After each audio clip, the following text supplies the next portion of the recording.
time about news writing. Like what I've mentioned, we'll not be having our long exam today since we're not yet done with lesson number 5, and lesson number 5 would be a little bit technical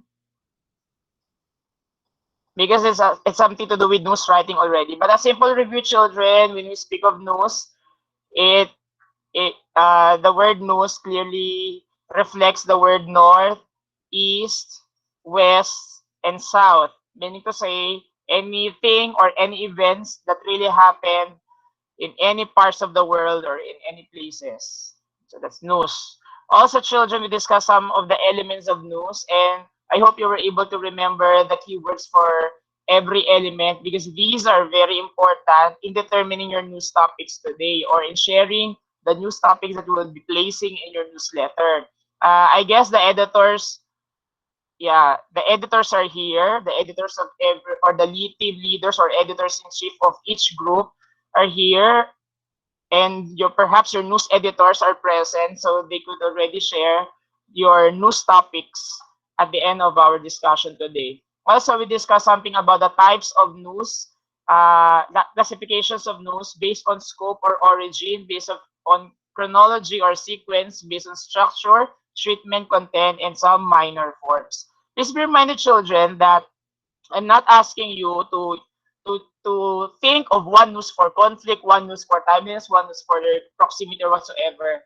What I'm trying to say is that these elements are applicable to any types of stories or news stories that you're going to apply or include in your newsletters.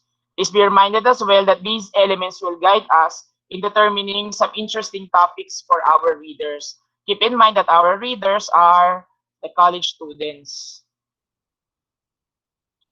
Let's now proceed with lesson number 5, news writing. Without further ado, children,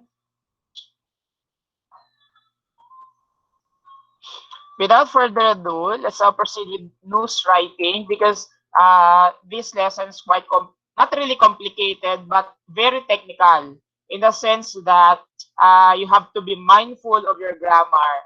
You have to be mindful of the words that you're going to use because remember, this is campus journalism. The things that will be learned today would be the lead, sources and citation in news writing, and writing the actual news article. I guess the sources and citations, we had discussed this already back when we are discussing the parts of our sections of the newspaper, right?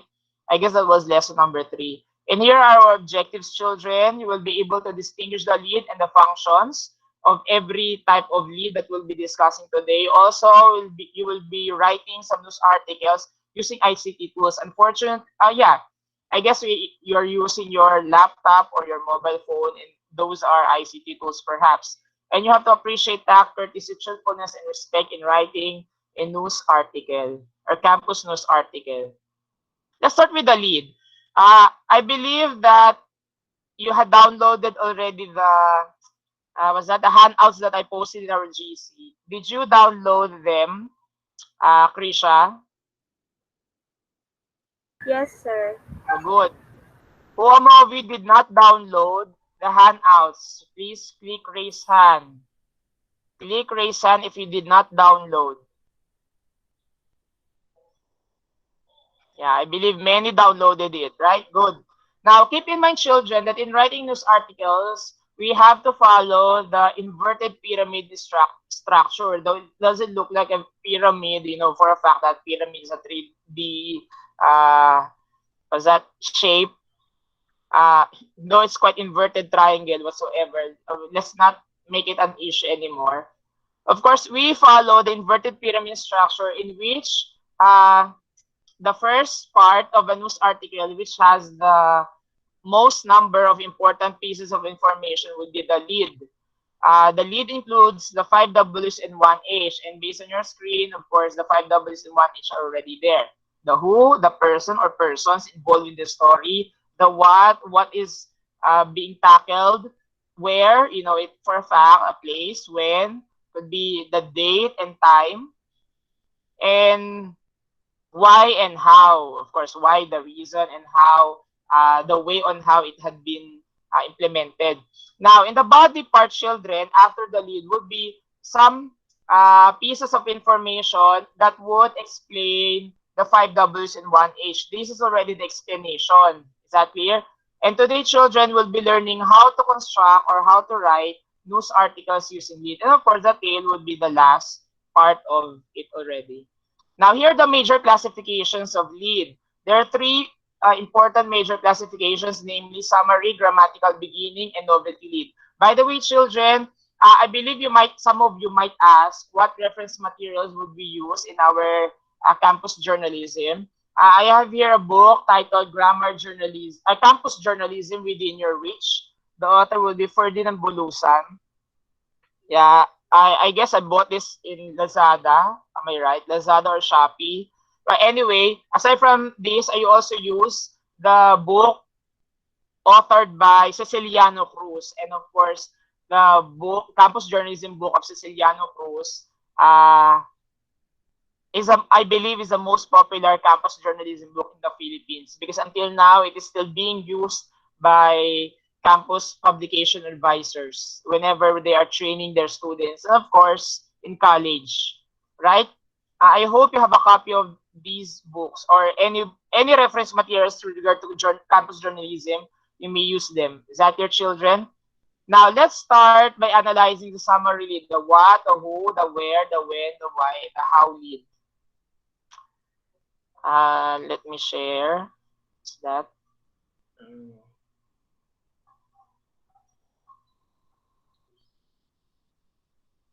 Krisha, were you able to read the news lead, the different types of lead? Krisha? Sir, the 5W. Yeah, the summary lead.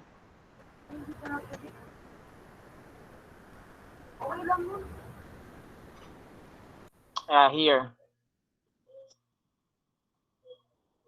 Are you familiar with summary lead? Raise your hand if you're familiar with it. Click raise hand. No one. All right, let me just tell you how to do the summary lead. Please be reminded that we identify the lead, the summary lead, depending on which the lead starts. Is that clear? The first sets of words in the lead, or the first pieces of information in the lead. It tells something about the degree of importance, as like what is mentioned here. Remember, in writing a lead, children, it's just a simple sentence. Simple sentence has subject and predicate. Subject and predicate. The verb in the lead, or the verb in any news article, should be in past tense. Again, past tense. Now, if the story is an advanced story, meaning to say it will not happen yet, it should be in future tense. Is that clear? That is why keep in mind that in writing your news article, all verbs should be in past tense, except if it is an advanced story. So let's start. When you speak of summary lead, children, it is just a summary. Sorry, it's just a combination of or 5 Ws and 1 H. You're just putting them in just one paragraph. And remember, in news, we follow the one sentence paragraph pattern. In short, one paragraph, there should always be one sentence. In writing your lead in your newsletter, there should be at least four to six sentences. Definitely, that your article is composed of 5 or 6 paragraphs. Now, the summary lead could either start with what, the who, the where, the when, the why, and the how. Let's have this one. What lead? Please read the example, Ranel.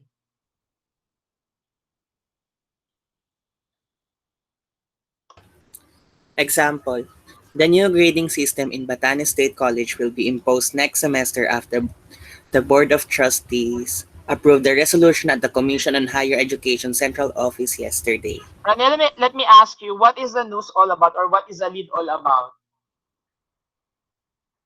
It is about? Sir, it's about the new grading system po. Very good. It is about the new grading system. So that is the what in that story. And we start with the new grading system. We did not start with a person. We did not start with anyone. we start with the what. What is the story all about, or what is the news story all about? It could either be the event or the what's that? The thing that is talking about in the story or news story. And if you start with what, that means you believe that is the most important thing in the story. Gets? Also, it is written in future tense. That means it is an advanced story. However, if you will try to notice, children, when you start your lead with what, you use the passive voice of the verb. Passive. Are you familiar with passive voice? No? Still familiar with that? The be verb plus past participle form of the verb. Next, with a who lead, please read. Jemarie. Example, the members of the Board of Trustees of the Batanes State College approved yesterday the new grading system of the Commission on Higher Education Central Office. Who approved the new grading system? The member of the Board of Trustees po. Very good. So, the underlined phrase there is the who, the persons that we are pertaining in the story. They are the ones who did the action of approving. As you can see, children, who lead is a very common type of summary lead. Who lead, in short, we always start with a person. When do we usually use the who lead? Definitely, first, we start it with if the person, with action or accident story. Because remember, people-oriented. The element of people-oriented in news article is very important. Meaning to say, persons or the persons involved in the event should always be the first part in the lead. Yes, because that is a degree or level of importance. The first piece of information that you can see in the lead is the most important information. And most of the time, we usually use who lead. Gets? Next, where lead. How about where lead? Please read. Rhea May Tuliao. Where lead example. At the Commission on Higher Education Central Office, yesterday, the Board of the Trustees of the Batanes State College approved the new grading system which will take effect next semester. Thank you very much, Iha. Now, based on the underlined phrase, children, it answers the question where. Where did the Board of Trustees approve the new grading system?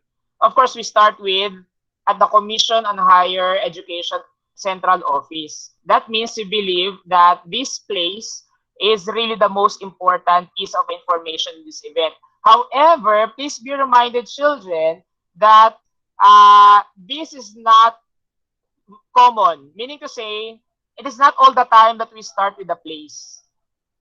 Gets? Rarely that we use the where lead in any news article unless it is very important. Meaning to say, it is related with the lives of many people. For example, when Super Typhoon Yolanda hit, where did it hit? Am I right? In Leyte? Right na? Right, children, no? Leyte? Tacloban, no? Tama, di ba? Uy, sumagot kayo. Yes, sir. Tacloban. Yeah, definitely the most important piece of information there, aside from the Typhoon Yolanda, would be the Tacloban. For example, in Tacloban, Leyte, around 100,000 corpses were buried in the vacant lot near the city hall. Something like that. Of course, because the most important thing there would be the place, the Tacloban. However, not all the time. Is that clear? Unless the place is very important and meaningful to the news. Next, when lead, please read, Shai. This type of lead is seldom used since it is only applicable when the time element is more important than the other angles of the story. Nonetheless, it suggests urgency and immediacy. Example, yesterday at the Commission on Higher Education Central Office, the Board of Trustees of the Batanes State College approved the new grading system which will take effect next semester. Yeah, thank you very much, Shai. Based on what Shai had mentioned, children, the when lead, of course, we start with the time or the day in which it had yesterday in Tacloban. Yeah, thank you very much, Lyra. It is the time or the day in which the story had happened. Is that clear? However, just like where lead, we seldom use when lead unless it is very important. Again, in what way can we start with when lead? Of course, if the date is a holiday or if the date is very important. Example, yesterday is a holiday, right? What did we celebrate yesterday? Why is it holiday yesterday? People power. Yeah, very good, Kyla. It's a people power celebration of the how in what was that? What is the anniversary already, or how long are we celebrating? It's a people power. Yesterday was the what anniversary? It is the 35th anniversary of the EDSA People Power Revolution, the Bloodless Revolution. And of course, when you start with, when 35 years ago, most lead would start with Feb 25, something like that. Is that clear? Or they would usually say Feb 24, Feb 25, Marcos, was that traveled or went to Hawaii to or escape to Hawaii, something escape for Hawaii, something like that, right? However, nowadays we don't usually start with Feb 25 anymore. Another thing, when can we start with when lead? Of course, if you start with a holiday, for example, June 12, the Independence Day, right? June 12, June 12, then comma, of course, uh, first citizens or FCPCians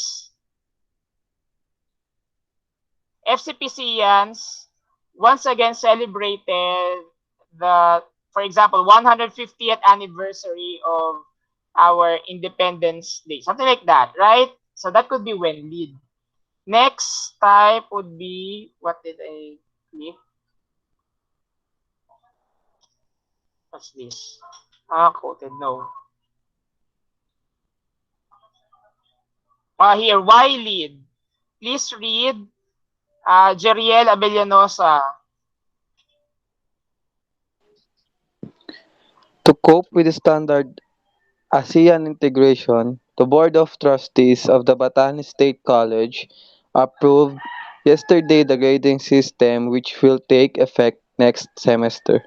Yeah, thank you. The Wiley children, you know for a fact that answers or tells something about reasons behind that event, right?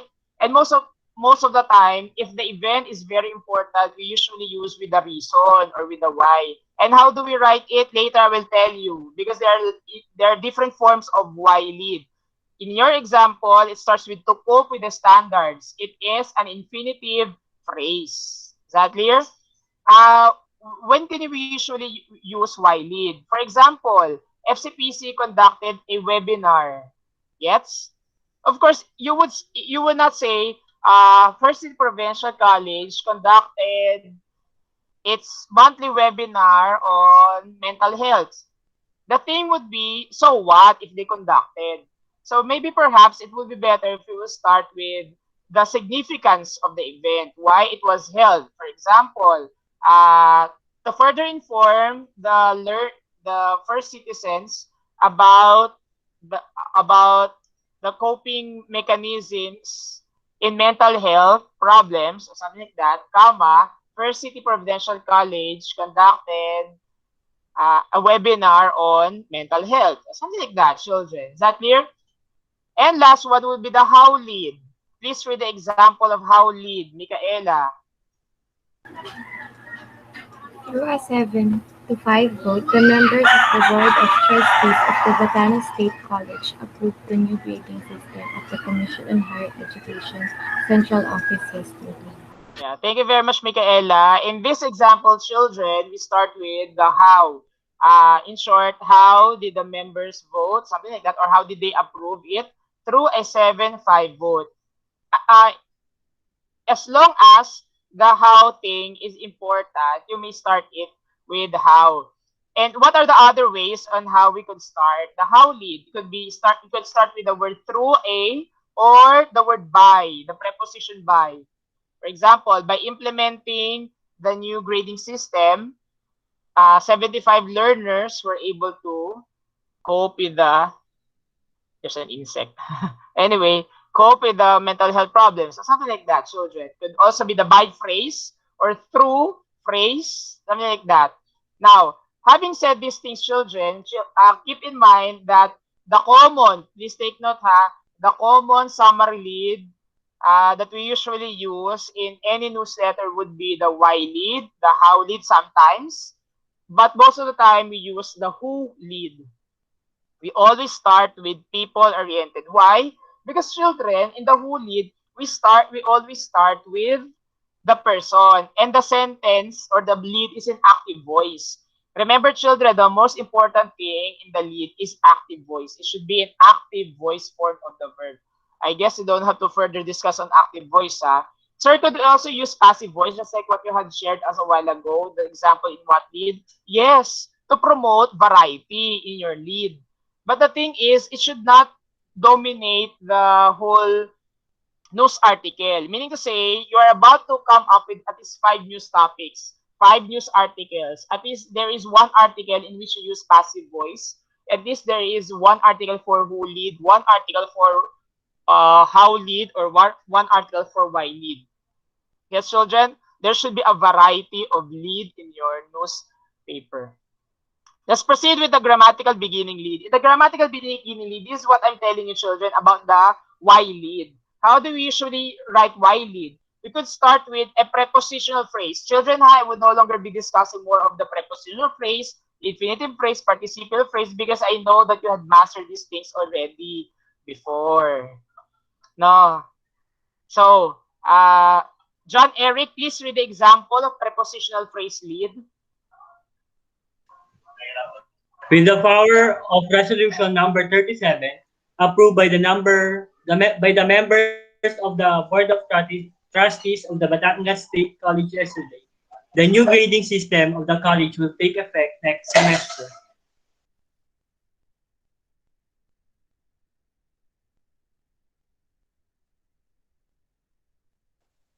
Sir, nakamute po kayo. Sorry. As you can see, thank you, Eric. As you can see, children, based on this example, we start with the power of resolution number 37. So meaning to say, this is an example of preposition phrase because we start with the preposition with. Yes, children, any prepositions will do. I hope you're very much familiar with that, ha? We also use this through preposition phrase lead can also be related with how lead. Next, infinitive phrase lead. Please read Mary Joy. To meet the demands of the ASEAN integration, the members of the Board of Trustees of the Batangas State College approved the new grading system of the Commission on Higher Education Central Office yesterday. Thank you very much, Mary Joy. Seems like somebody's sleeping in your house today now. That's why you're very quiet. Your voice is quite soft. Anyway, as you can see, children, in this lead, we start with the infinitive to meet the demands of the ASEAN integration. So it's very simple, right? It's very self-explanatory that a lead could start with an infinitive phrase because in this statement, we start with the infinitive. Simple as that. When can we use infinitive phrase? Whenever we are using or we want to highlight the why lead or why. Gets? Next, participial phrase lead. Where is the example of participial phrase lead? Am I right? Oh yeah, here's the example. Please read the first example.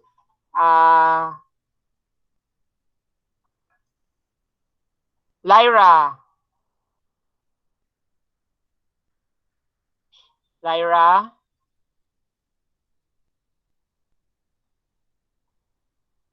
Lyra, are you with Sir. us? Yeah, Lyra, Exam- please read the first example. Yes, sir. Recording a 7-5 margin vote, the members of the Board of Trustees of the Batangas State College approved the new grading system at the Commission on Higher Education Central Office yesterday. Yeah, thank you very much. In this first example, we start with recording a 7-5 margin vote. So recording here is not a progressive form of the verb, but instead it is a present participle. And as you can see, when it starts with a present participle, definitely it is a participial phrase. Is that clear? How about the second example? Please read, Liamin.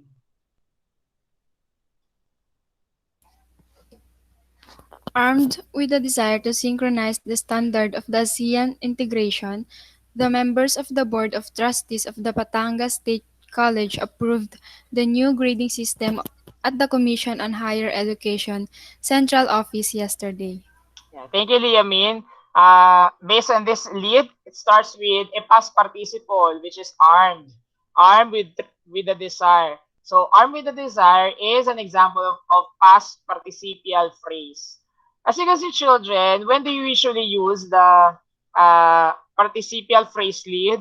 We usually use this for analytic thing, or these participial phrases uh, are related with your analysis, with the analysis of the reporter.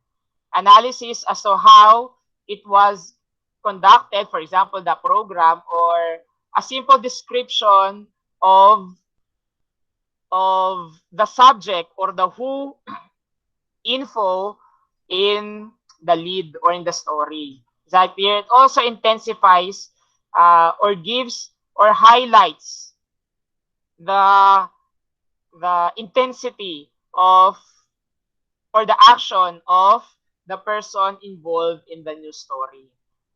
So as you can see, we usually use this most of the time whenever we're writing banner news. Next, gerundal phrase lead. Please read. Who else? Not, Micaela, have I called you already? Yes, sir. Oh yeah. How about you, Leia? Have I called you already? No pa po, sir. Leia, please read the example. Synchronizing. Synchronizing with the standards of ASEAN integration was the primordial aim of the members of the Board of Trustees in approving yesterday the new grading system of Batangas State College. Thank you very much. And it's very self-explanatory already, right? That this lead starts with the gerund phrase, synchronizing with the standards of ASEAN integration.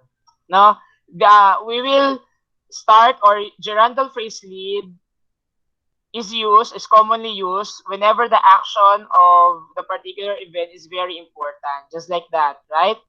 And lastly would be the clause lead. Please read, Joey lead.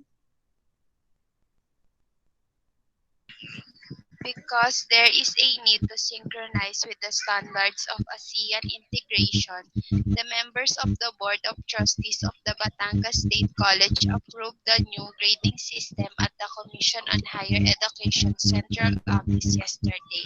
Right. Thank you, Joelyn. So clause lead, when we speak of clause lead, we could either start with a noun clause or adjectival clause or adverbial clause. And I guess we're very much familiar about these things already, right? With the because, with the through, with other things about it. And we commonly use clause lead for, of course, when we highlight the significance of the event. So that's how we do the grammatical beginning lead, children. Please be reminded that the summary lead could be applied or could be combined. Some concepts in summary lead for you to achieve it would be thinking of some grammatical beginning lead applicable to your topic. Gets? Now, I'm not asking you to use these kinds of lead in your news article. What's important is that at least you could choose any type of lead that you prefer. Is that clear? Grammatical beginning and summary leads are very formal and very serious. Gets? However, if you want to lighten up the news article, we may use the novelty lead. And when we speak of novelty lead, it has something to do with related with the soft touch of feature writing. As if this is your way to get the reader's attention and also to carry out your definite purpose. Gets? Now, there are many types of novelty lead, but we will not be dwelling on those things. After all, they're very easy to understand. Gets, children? There are, I guess, how many? I guess there are many, right? How many types? 13 types of novelty lead. And we will not have enough time to discuss these things because we still have news writing later. Anyway, just have a rundown. Narrative lead, definitely you will start with a very simple anecdote. An example is already in the handout. Next would be, what did I type? Freak lead. What's this? Novelty lead. Grammatical beginning lead. What am I pressing? My God. Oh, here. Another thing will be the descriptive lead. It's more of description. As if you are having your travelogue or personality sketch. The quoted statement, you start with a direct quote of a person, right? And you will follow it with the paragraph or state sentence. This was emphasized by Dr. Malu H. Wang, the guest of honor and commencement speaker of Mindanao State College last April 5 at the auditorium. So if you want to start with quoted statement, this is how we do the pattern. You know, children, writing news article is very simple. When I was starting as a school paper advisor, I thought that news writing is the most difficult category. But I had realized that this is one of the easiest category because it is just as if you're writing simple sentences lang and you're just telling a simple story. However, the only problem here would be the angle, news angling. Is that clear? And you may use it, you may identify or you may create a news angle using this novelty lead. Question lead, but make sure that the question lead is a rhetorical question, a thought-provoking question. I guess we had featured one article in the Armor before when Krisha, back when you were in grade 10, we featured sino yun? Si Chang, si Lovely Chang. Am I right? Was it Lovely Chang? Yes, sir. Yeah, Lovely Chang. Because she was invited to join in an international art exhibit. And our question lead would be, who would have thought that a simple student from Caypian National High School joined in an international painting exhibit? Question. So that's how we start with a question lead. That could also be your sample. Teaser, of course, when you speak of teaser, seems like a very short, witty statement that is used to deceive the reader. Another example of teaser would be warning, do not read.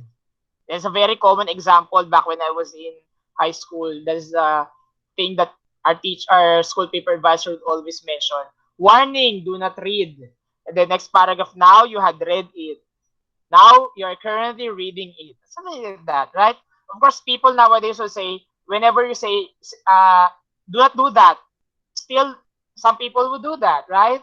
That is why one good teaser would be that one. Warning, do not read. Because you're very makulit, you will really read it. Next example. Oh my God, it's not in order kasi. Yeah, here. Freak lead. When you speak of freak lead, a short striking one-sentence lead. The hungry farmers in Kidapawan were, it seems like you keep on using, punch lead rather, punch lead number 6. It seems like you're not really editorializing, but you're using some adjectives or descriptive words here. But it's just a short, it's a shorter than a descriptive lead. Astonisher, or just like that, unbeatable indeed. See, a very short statement that will lead you to some emotional value. One word lead, or just say boom, as if it's an onomatopoeia, right? So you may also start with that. Parody, or there was never an us. Am I right? Yeah. So these are some short statements, quotation from a song, from the book, or from any movie. And I guess you may use this to get the attention of many people. You're nothing but a second rate, trying hard, copycat. Yeah, you may also use that quote. It's very much familiar. Until now, we're still familiar with that quote. I don't know if you're familiar. Who mentioned that quote? You're nothing but a second rate, trying hard, copycat. Who mentioned that? Here. Very good. Krisha, Sherry Hill in their movie with Sharon Cuneta. Another songs, There Can Be Miracles, right? For example, There Can Be Miracles. Lenny Robredo won with a landslide vote of more than 20 million, something like that, right? Yeah, that could also be one, right? Or you may also say that second chances are real. Then, what would be your news? What is it all about? It's your choice. Next, background lead. Of course, I speak of background lead. That's something to do with the background of the person. Or something that could be related with the stories like carnivals, festivals, or dances and others. And what is the last one? The freak lead. When you speak of freak lead, I just say wanted loyal Filipino teachers. Yeah, it is one way to, it has the typographical effects, right? Wanted loyal Filipino teachers. Wanted, for example, single Filipino or Filipina, no? My God, I have a class.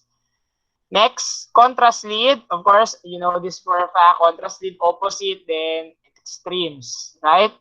And then staccato, one word as if it's continuation. Neglected, denuded, abused, abandoned. This is the real picture of our forest today. So I guess we're very much familiar about these things. Now, there are 4 reasons why we usually use novelty lead. One would be to enhance the readability of the newspaper, for us to give a clear picture, or for us to give a clear picture to the readers. Also, it could arouse the reader's interest. Definitely, it's eye-catching, right? Then it would add vigor and color to writing. It would make it more creative. But please keep in mind that we're not doing creative writing, how we're doing journalistic writing. And of course, to challenge the ability of the writer. Because the more you are, what's that? The more you keep on using novelty, the more that your writing skills will be enhanced. Yes, children? So that's it. Let's go back with the PowerPoint presentation.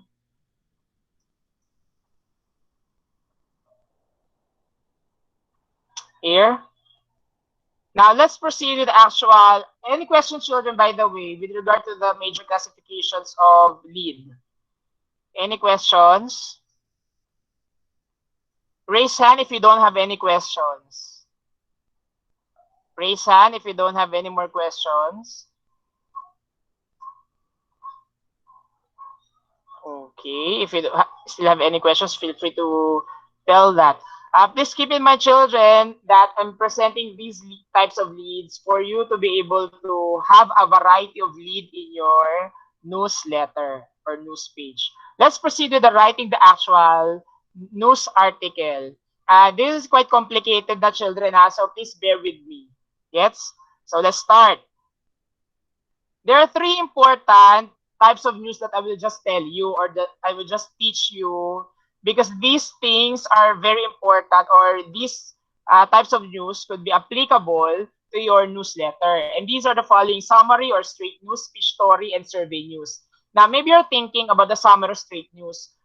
Below would be accident or police story. And you may say, sir, I thought we're going to create a campus newsletter. Do we have to think of any accident or police story? No, children. Because honestly speaking, in my experience, in my 10 years of being a campus publication advisor, I have learned that for you to know, for you to create uh, good news articles such as straight or summary news, children, you have to start with the basic. And the most basic news types of news would be accident and police story because these are stories with pattern.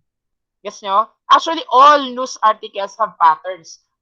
There is a pattern in writing summary, there is a pattern in writing speech story, and there's a pattern in writing survey news. And those patterns, I will teach those patterns to you today. Yes, children? Ay maniwala, di wag. Anyway, I will teach you how to write these patterns. So that is why you have to bear with me. Is that clear? Before you write school news or school campus news, you have to be mindful about the pattern of some accident and police stories. Is that clear? So let's start with the accident story. Please read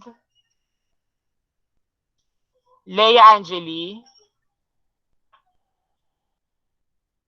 The lead, sir. All. Okay po. A man died and 6 persons were hurt when a car hit several vehicles in Divisoria, Manila yesterday. Armando Pitas, 55, was driving his Hyundai Accent along CM Recto Avenue when he hit a pedicab just before 7 a.m., according to Captain Jaime Gonzalez of the Manila Police District's Traffic Vehicle Investigation Section. The impact caused the pedicab to hit a parked sedan. Pita's car hit Lauro Lucay, 53, who was riding his bicycle, and then an electric tricycle, injuring the driver and 2 passengers. Lucay died at the scene while the other victims were rushed to the Gat Andres Bonifacio Medical Center for treatment.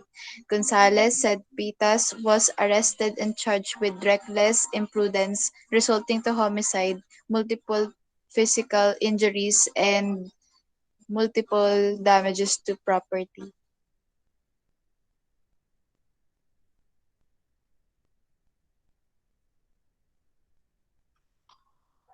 Thank you, Leia Angeli. Now, children, this is the pattern for accident story, ha? Honestly, there is really a common verb in writing accident story, and these are the following. The first paragraph would be the lead, children. Is that clear? Definitely, lahat naman lead, di ba? What is the composition of the lead in the accident story? We start with the who, the what, the when, and the where. Just like this one. A man died and 6 persons were hurt. Gets? What verb do you usually use? We use died or killed. Gets? Kapag accident story. Hurt naman, let me, sometimes I would shift to Filipino I will shift to Filipino for you to be able to understand. When you speak of the word hurt, it is related with the word injured. Gets? So you may use hurt or injured to indicate the number of people who were injured. Gets? In the lead, how many died? Liamin, how many died?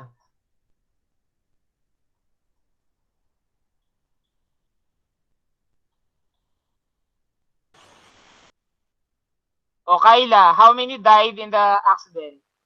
1 person, sir. Thank you. 1 person. Shai and Leia also responded one. Remember, correct. Remember, children, in writing news articles, we speak of one, we don't use the word one. We use the article or an. Is that clear? A man died and then 6 persons were hurt. Now, next would be, ito na yung who natin ha. We have the who. Then followed by what. When a car hit several vehicles, yun na yun. Yung when tsaka where, pwedeng magpalitan. Gets? Pwedeng mauna si when, tapos susunod si where, o pwedeng mauna si where, susunod si when. Guess nyo? That's a pattern. In Divisoria, Manila, that's the where, and then yesterday would be the when. Most of the time, I'm sorry for the period, I forgot. most of the time, children, laging yesterday ang nakalagay sa action story or any story. Kasi nga ang news, a news is released a day after the event happened or ongoing. Guess nyo? So, that's it, children, ha? So, yeah, please keep in mind about those things. Next, in the second paragraph, that's the time that you will reveal the victim's identity. Gets? You will start with Armando Pitas, 55. Ano yung 55 dito? It is his age o yung edad niya. You will not say 55 years old. But in news article or any news, for it to be simplified, you will just mention the number. Number na lang, ha? So, 55. Hindi na 55 years old. So, Armando Pitas, 55, was driving in Hyundai Accent along with CM Recto Avenue when he hit a pedicab just before 7 a.m. according to Captain. As you can see in the second paragraph, there is a little bit of investigation. Even though the only person or there's only one person who died, the writer included already some parts of the investigation, and that's also okay.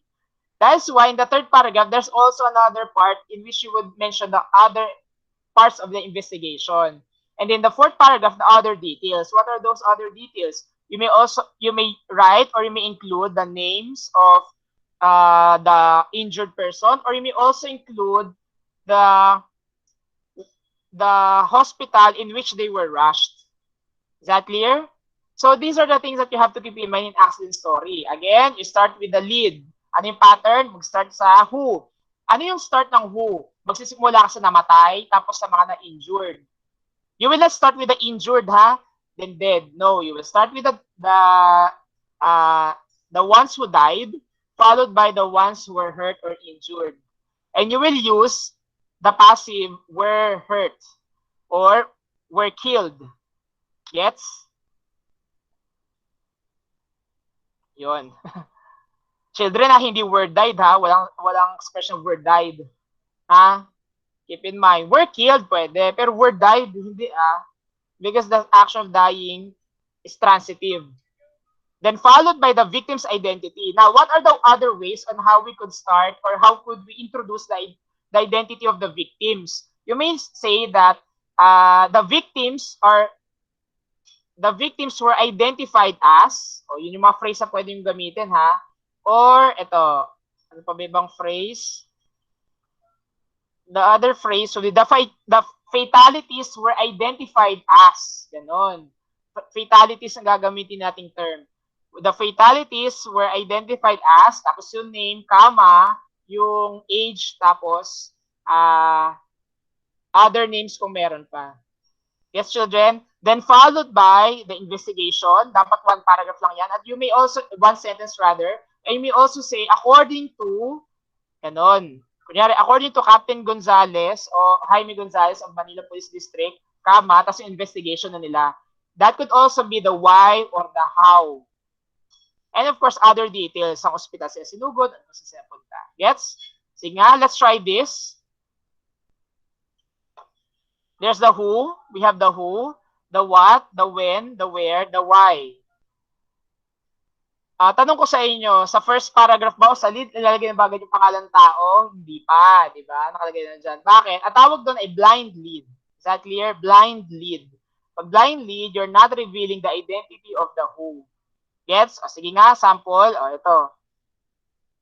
I'll be giving you 2 minutes to construct your lead. Just lead. Or if you want the whole article, perhaps go. So how many sentences? Or how many? 1, 2, 3, 4. At least 4 or 5 sentences will do. Gets? As long as the following facts were mentioned. Sige nga.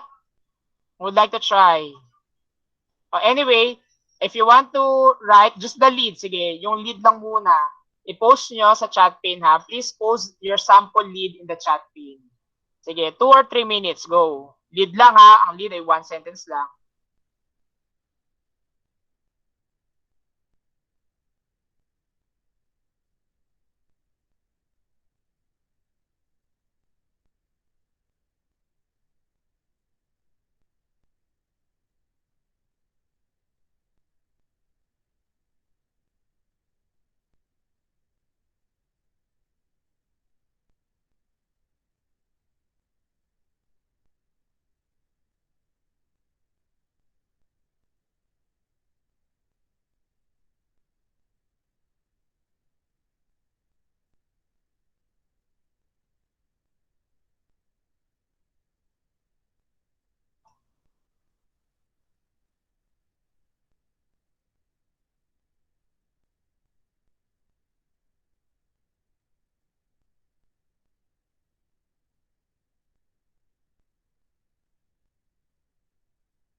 What do you mean?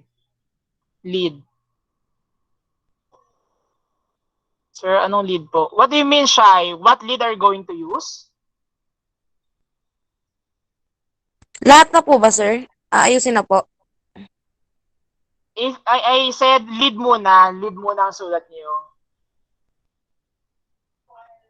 Yung first paragraph muna, at yung pattern na bigay ko na, pwede yung screenshot of pattern if you want. O, screenshot nyo na, 1, 2, 3, 4, 5. Ito yung pattern, nandiyan yung pattern.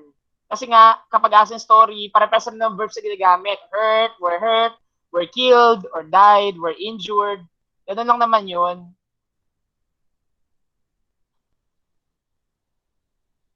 A collision between were killed.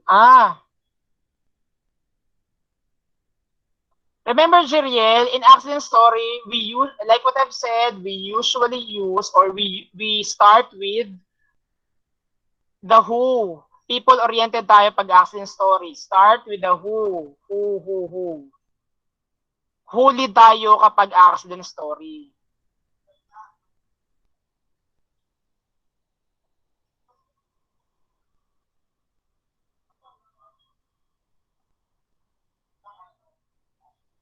A collision between van and Ceres 4 were killed. And 4 were injured. Ano were killed? Yung collision ang na-killed? Yung collision, banggaan. Yung banggaan ang namatay? O yun yung naging cause ng kamatayan nila? Diba? Sorry po, sir, naguguluhan po ako. Like what I've said, children, you have the pattern. The pattern is here already. Gets? Ang ganda lang sa pattern sa accident story kasi para papalitan mo lang yung mga subject, yung mga who doon, at yung verb i-as is mo. Remember, in writing news, verbs are very important. The verbs and the arrangement of the information. Kaya nga, ang pinakauna dapat na matutunan nyo ay accident story at police story. Kasi, yung pattern doon, i-apply nyo pag nagsend na kayo ng inyong mga news articles sa inyong newsletter. Pero hindi ko sinasabing kailangan verb na gamitin nyo, were killed, were hurt, injured, hindi. Ibig sabihin doon na lahat ng types of events may particular verb na pwedeng gamitin. Halimbawa, pag nag-conduct ng seminar, of course, the verb that you usually use is conduct or conducted or held. Ganon. Organized. Sige, sample.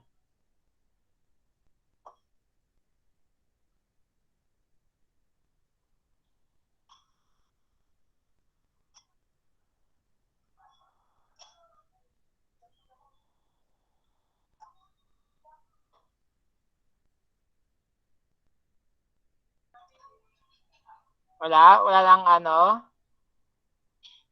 Magsimula mo ka sa who. O si Kyla. Sorry sir, napindot lang po. Akala. Try. Sige, Lyra, try. Lyra po. Lyra.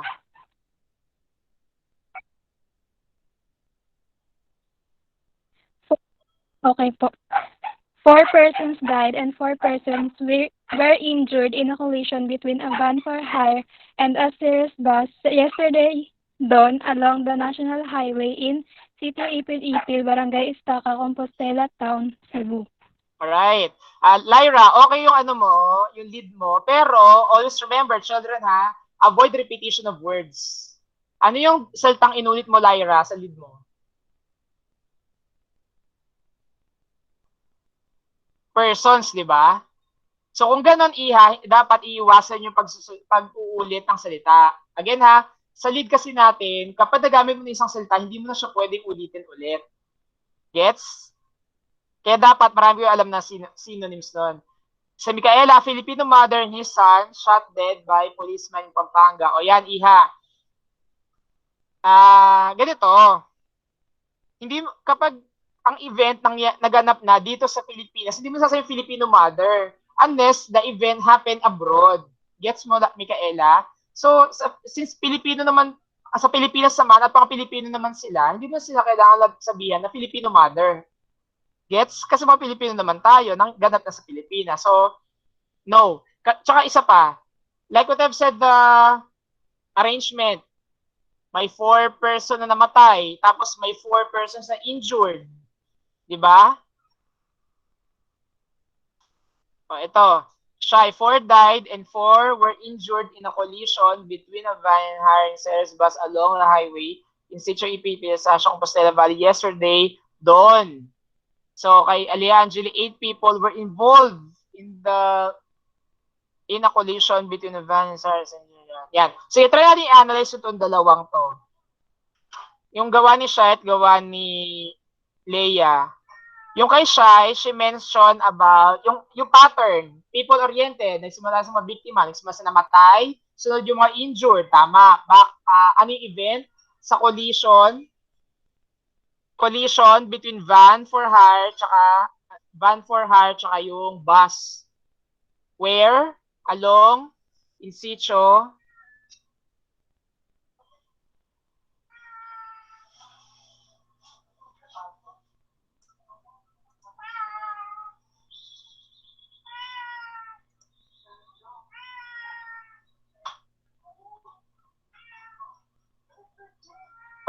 when, tapos, where, tapos when. Yung kay Leia, 8 people were involved. Pero Leia, you did not mention who died and who were injured in the event. Gets mo, Leia? Ngayon, lagi nyo tatandaan yung pattern. Tama si Shai. Si Shai, tama rin si Lyra. 4 died and 4 persons were injured in the collision between. Yun yung tamang lead natin. Gets nyo? Like what I've said, this is Leia. I just want to ask if we're not going to get the total of the people involved before actually revealing what happened to. No, Iha. Oh, Remember, okay. this is a news article. Remember, you should not go around the bush. Gets? Okay. Direct to the point agad tayo.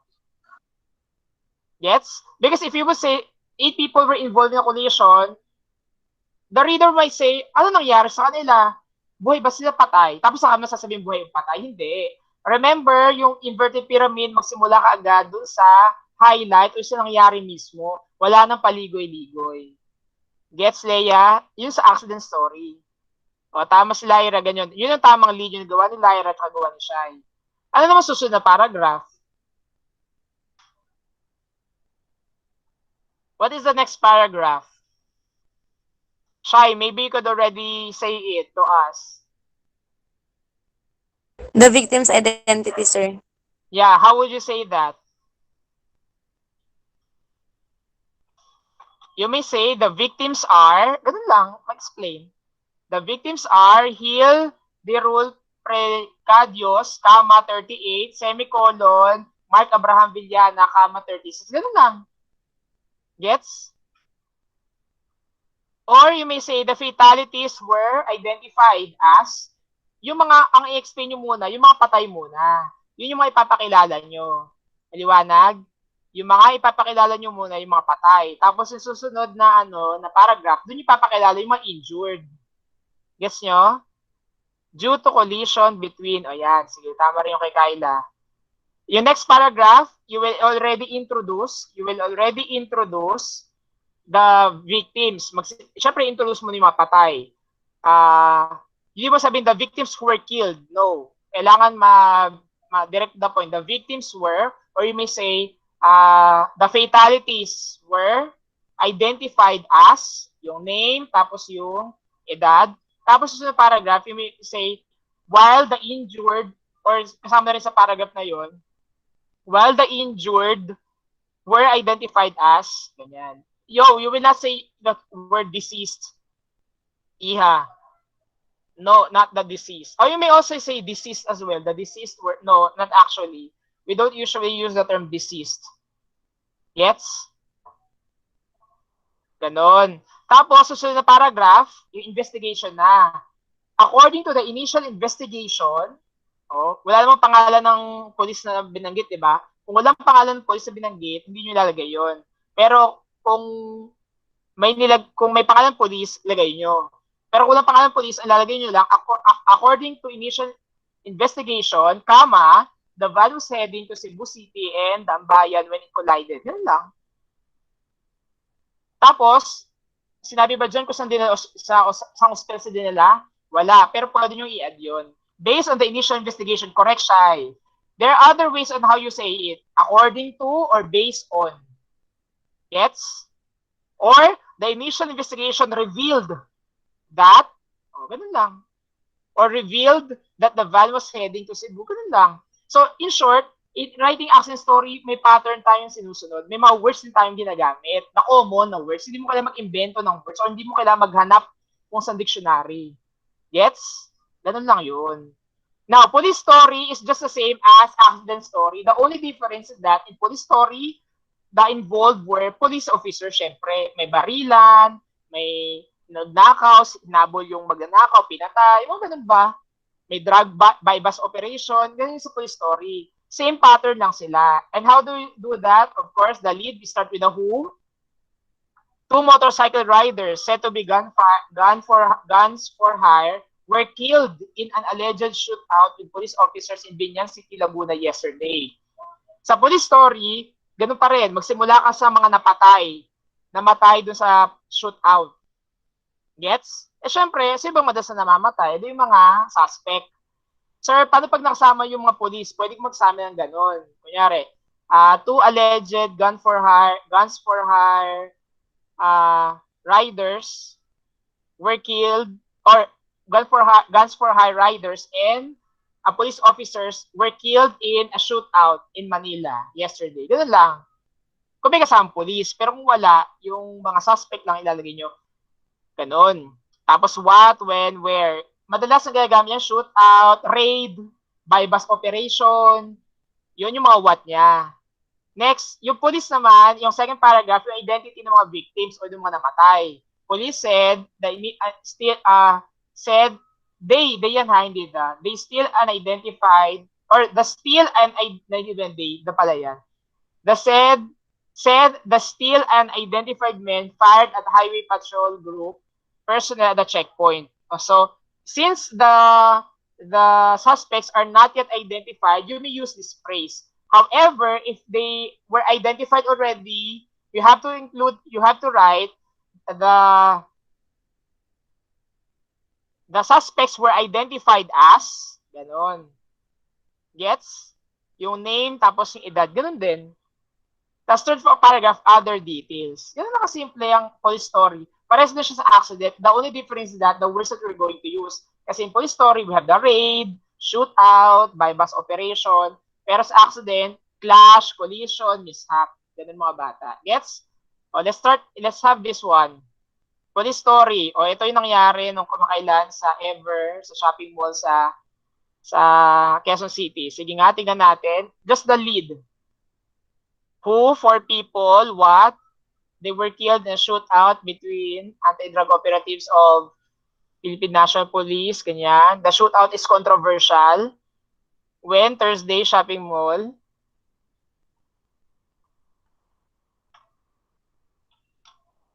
Yung sa what, yung they dito refers to 4 people, ha? Sige nga. Lead muna, naghang na. Ayan, lead nga muna, gawa kayong lead. Sige, 1 to 2 minutes lead. Just post your lead in our chat pane.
maybe you might also think, sir, parang kukopihin lang po ba namin yan? Yeah. You would just supply the correct verb and arrangement of information. Yes, Shai. Please share. So let me try. 4 people were killed in a shootout between anti-drug operatives of the Philippine National Police and the Philippine Drug Enforcement Agency. The shootout is controversial. The incident happened on Thursday at the shopping mall in Quezon City. How many sentences do you use, Shai? I just add the word the incident, sir. I think it's 2 to 3 sentences only. Just the lead. Lead lang yan, ha? Lead. Yes, sir. Remember, in writing Yes, the sir. lead, you should only use one sentence lang. One sentence. And how would you do that? You have to combine some words or you have to try to combine some pieces of information. Sige, let's have Kyla and Leia. Leia, 4 people were killed in a shootout between anti-drug operatives, Philippine National Police. On Thursday, on Thursday in a shopping mall in Quezon City. O yung ata, hindi at in. Kyla, 4 people were killed in a controversial shootout between the Philippine National Police and the Philippine Drug Agency. Yeah, correct. 4 people were killed, anti-drug operatives. Last Thursday, a shopping mall in Quezon City. Correct, Lyra, as well? However, we could simplify some facts about this one by means of reading Kyla's work. Kyla, you included controversial here. You did not say the shoot as controversial. Why? Why, Kyla? Sir, pardon po. I barely hear you po, sir. Yeah, sorry. Why did you include controversial there? Why did you not write the shootout is controversial? Sir, I just I identified the lead as a controversial because, sir, if I put it in the end part, it will not caught an attention. I think it will be more catchy if I wrote in the first sentence that it is a controversial shootout po. Very good. That's it. So it would be more, it would be catchier, right? It would be catchy to the readers. And aside from that, ito kasi yung ano natin, ito kasi yung twist sa paggawa ng police story or any types of news article. Remember, your lead should be a jump pack of, not really jump pack yung napakakapal, pero siksik dapat siya sa information. Gets? In just one sentence, you have to include all important pieces of information. Hindi lang sa police story, kundi sa lahat ng type of news article. Is that clear? Kung may nakita kayo maganyan, shoot as controversial, syempre yung adjective na controversial, ilalagay nyo na doon, isasama nyo siya doon sa word na shootout. Kasi avoid repetition of word. Remember, may shootout na dito, may shootout na dyan. Syempre, pagsasamahin mo sila. Gets? And this is the thing that you have to keep in mind in writing your short story, in writing your news story. Hindi mo rin sasabihin na the event happened on Thursday. Bagkus, kagaya sabi ko, Thursday, in a shopping mall in Quezon City. Gets? So that's how we do it. Yes, Leia. So, we're supposed to compress everything po. Exactly. You have to compress everything. You have to remove some unnecessary words such as it happened in a shopping mall. Pwede na bang in a shopping mall in Quezon City, or kahit wala nang in Quezon City in a shopping mall, Quezon City, o pwede naman ganon. Wala na rin last Thursday, Thursday na lang.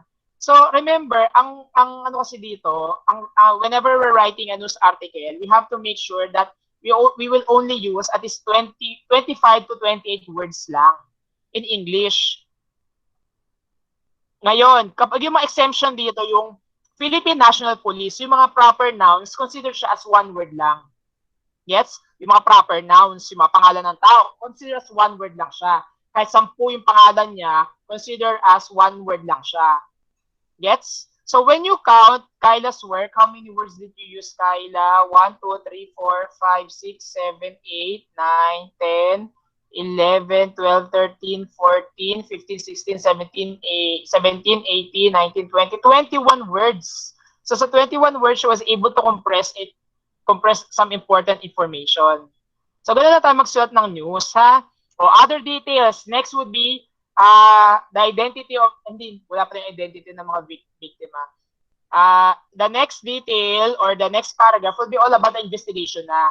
Kapag wala yung identity ng mga biktima, hindi pinakita doon, we will proceed to the investigation na. Then, next one would be the other pieces of information. So, that's how we write police story. And remember, in writing police story, children, and action story, these are the basic patterns in writing any type of news article. Yes, children? Yun. Parang ganito lang yan eh. Itong summary news kasi or summary lead natin or police in yung pattern sa paggawa ng mga ng summary or straight news, para lang siya parang plain bond paper lang. Tapos pag nagawa mo na siya, saka mo siya dadagdagan ng mga pangkulay kagaya novelty lead. Saka mo na siya lalagyan novelty lead o saka mo na siya lalagyan ng mga iba't ibang types ng novelty lead na pwede mong gawin. Gets? Parang gano'n lang yan eh. Ang isang effective news article is a combination of straight news and novelty lead. And once you combine both, you would have certainly an effective news article. Is that clear? I don't want to boast, but I don't mean to boast, but I would like you to read some of the news articles in the Great Armor. In the Great Armor na campus paper na binigay ko sa inyo na naka-save sa Google Drive natin. As you see, most of them are quite straight news in terms of the body. But in terms of the lead, we make sure that we add a variety of novelty lead or we use a variety of novelty lead. And, grammatical beginning lead. Dapat gano'n lang tayo magsulat ng news. Madalas ang buhay ng news nasa lead lang. Tsaka nasa headline. Yes, children? So that's the basic thing. Remember, in writing summary straight news, there would always be a pattern. Start with the who, then followed by the other persons. Regarding the number, sir, when will be the time we need to spell out the number? Oh, thank you very much, Iha. Remember, in technical writing, remember that we studied about the Chicago Manual of Style, right? Remember, 0 to 9. Take note, 0 to 9, spell out. 10 and above, figure. Yes. However, there's an exemption to the rule. If a number starts, if the number is the first word in the lead, it should be spelled out regardless of the amount or range. Example, 22 people. Yung 22 buo siyang susulat, word siya. 22 people were killed in a controversial shootout between anti-drug operatives. Ganon. Yung 22, naka-spell out siya kasi siya yung first word ng lead. Pero pag hindi siya yung first word ng lead, kunyari 4 people, including 12 children. Yung 12 doon, figure siya. Gets nyo? So, take note yung basic na yun ha. Please take note those basic things about news writing. Gets? I know right now everything is quite vague to you, children, but you may just watch the recording later, perhaps. Next, speech story.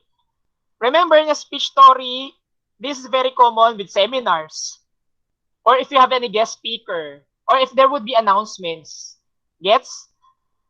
Speech story is very applicable whenever you are listening to a seminar. For example, recently, Teacher Jean became the guest speaker in a particular seminar in FCPC. Then she mentioned lots of things. Actually, of all the things that she mentioned, you have to choose at least one topic lang doon na i-discuss or if i-feature nyo sa inyong news page. Gets? Now, what is the pattern for it, children? Anong pattern sa speech story? Please take note of this pattern. This is the common misconceptions before of the school paper advisors. Pag speech story daw, dapat mag-start sa quotation, tapos this was script by, this was emphasized by, yun yung dati. Pero ngayon, ang speech story kasi, we're following this pattern. Indirect speech, hindi na ako magdi-discuss ng mga pattern na ganyan, alam niyo na yan. We have the indirect speech as the lead, the direct speech, Then followed by the indirect speech, direct speech, indirect speech. Itong indirect speech na una, related siya dito sa lead. Ito yung indirect speech ng lead na ito. Yes, pwede ba mag-drawing dito? Ayun. Ay, hindi pala pwede. Ano ba yan? Yung ginawa ko. Ayun. O, diba? Napalayo tuloy ako. Ayan. Now, what is the composition of the lead in a speech story? Start with the who. Take note, who. Sino yung nagsalta? Buong pangalan dapat. Could also be on Sunday, pwede rin yung susunod yung when. O pwede yung when nasa hulihan din. And then, the verb. Yung verb ay medyo striking. Yung verb that had been actualized based on the speech. That had been derived based on the speech, children. So sometimes, the verb should be based on the analysis of the writer of how did the person delivered his speech. Gets? Later, I will be sharing to you some verbs about this one. And then followed by what. What. Ganun lang. Gets nyo sa speech story? The who, the speaker, when, the verb that is implied in his speech, and the what. Ito yung example. Tapos, sa nakuha to, tignan nyo yung second paragraph. Ito yung mismo actual speech ni Duterte. Now, I'm just warning the traders, lalo na ang tiyan ng Pilipino, do not force me to resort to emergency measures. As you can see, that ang haba ng speech niya, tama? Pero pagdating sa lead, sinimplify na siya ng writer. And that is the challenge if you are writing a speech story. You need to simplify the speech or the most important part of the speech of that person so that you may be able to write an effective lead. Gets? Sir, paano pag wala yung salitang warning? Paano ba namin nalaman, paano ba nalaman na warned siya? Because of the word warning, this is how he mentioned it, warning. I'm warning. So therefore, that is a common verb there, warn. Sir, paano pag walang salitang warn? Kunwari, Duterte said, si Leni Robredo, hindi magaling na leader yan. So, ano yung verb na pwede nga sabihin yun? Sabi ni Duterte ay, Leni Robredo is not a competent leader. She is not qualified to become a leader. Anong pwede nating verb ang gamitin doon? President Rodrigo Duterte on Sunday, blank, Leni Robredo stating she is not qualified. O ano pwede natin gamitin verb doon?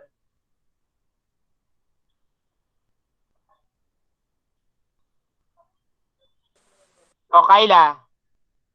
Denounce, sir. Very good. Pwede. Denounce. What's that? Leni Robredo. Oh, you could add that in your vocabulary, ha? Very good. So that's how we do it. Gets? Kayla, is the word denounce present in the speech of Duterte that I mentioned? No, sir, but the thought connects Very to the good. word denounce. Correct. We call it as implied. Implied. I-M-P-L-I-E-D.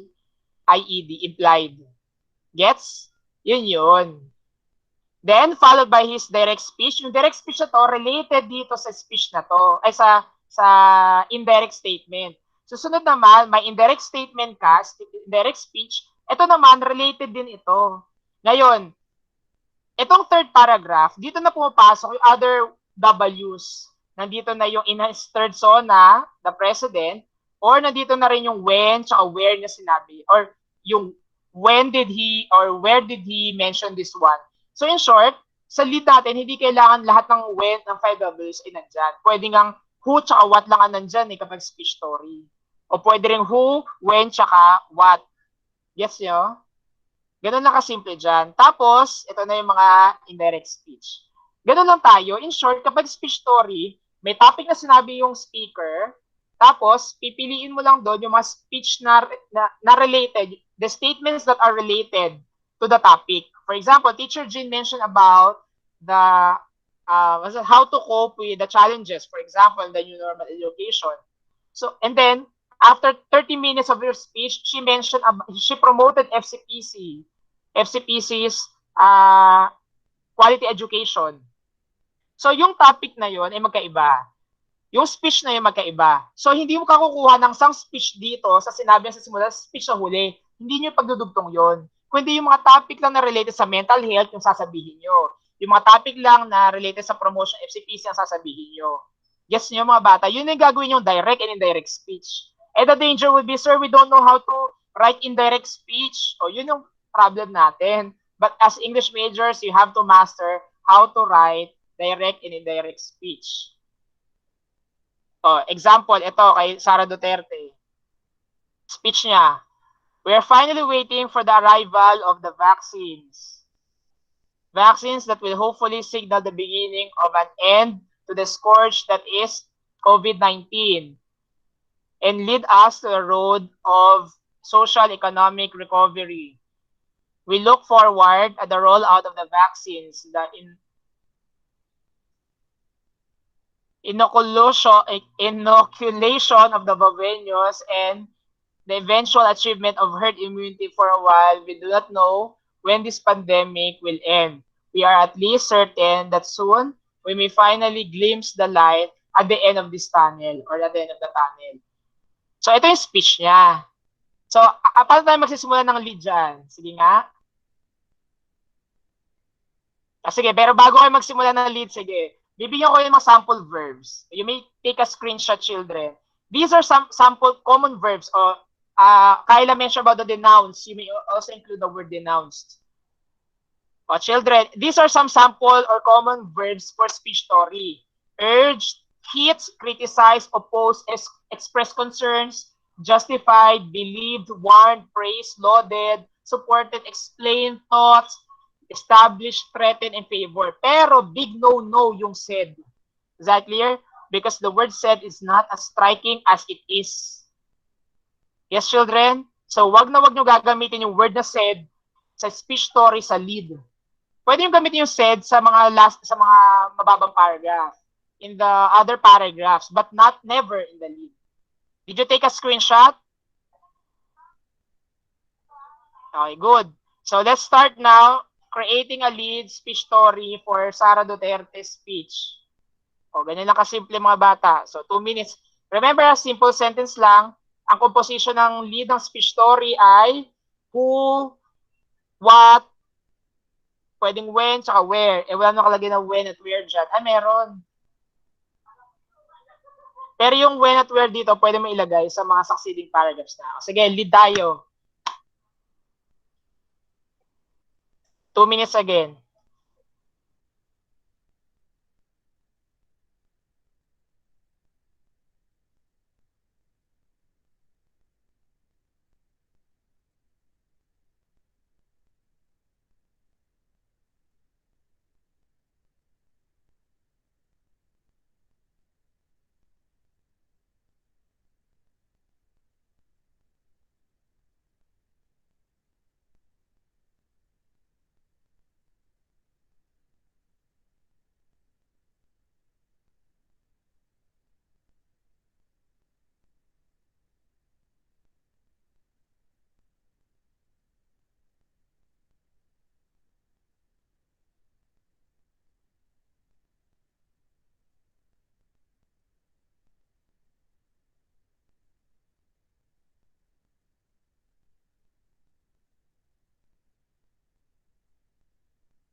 Meron na?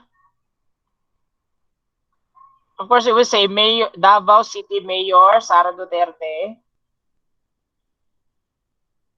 Davao City Mayor Sara Duterte Carpio. What verb will you use?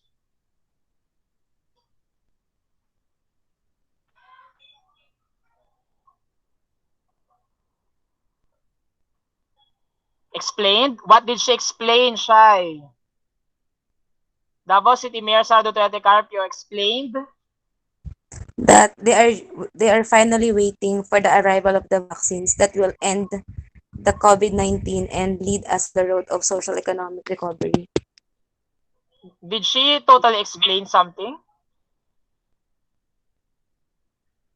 Express concerns about the arrival of vaccine that will put an end to the scourge that is COVID-19. You just copy this per se. But remember, this speech is not that perfect. You have, as writers, you have to somehow rephrase it to become more understandable to the readers. Tsaka, Davao City Mayor Sara Duterte Carpio, walang kama after nun.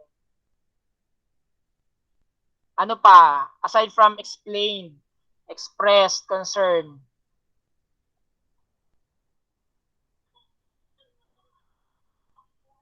Announced. What did she announce? Did she announce already? Remember, the word announce is applicable for class suspension, for holidays, or declared. I forgot the word declared. Declared as well kapag may in-announce si President Duterte na policies. The word declared could also be a verb in your, ano yun? In the list of verbs. Stated.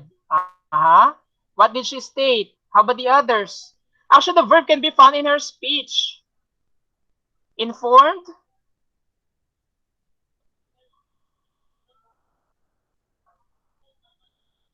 Actually, the verb can be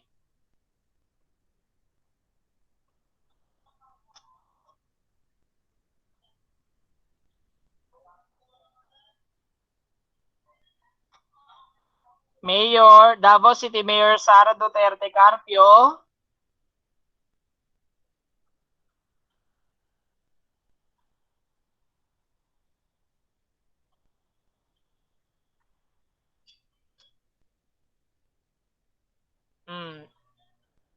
Leia, Shai, Kyla, Jemarie, Joelyn, Krisha, John Eric, what do you think would be the most appropriate verb?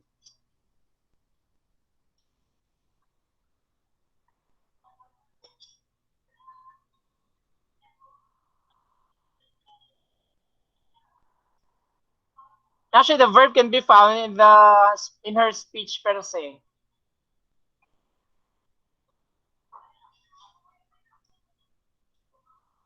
Enunciate, palalim ng palalim Wag naman malalim na ganon. Pwedeng believe. What did she believe? Sara to. Shai, what did she believe? Davao City Mayor Sara. Ba't may kama yung Davao City Mayor? Walang kama, Leia. Kasi nga, yung name ng position niya yun. Parang niya, Teacher Allen. Siyempre, Teacher, kama Allen. Hindi naman ganun, di ba? Davao City Mayor, position niya yan, title niya yan. Kaya ulitin mo to, Leia. Nainis ako sa mga kama niyo, Supported the arrival of COVID-19 vaccine soon. Pwede.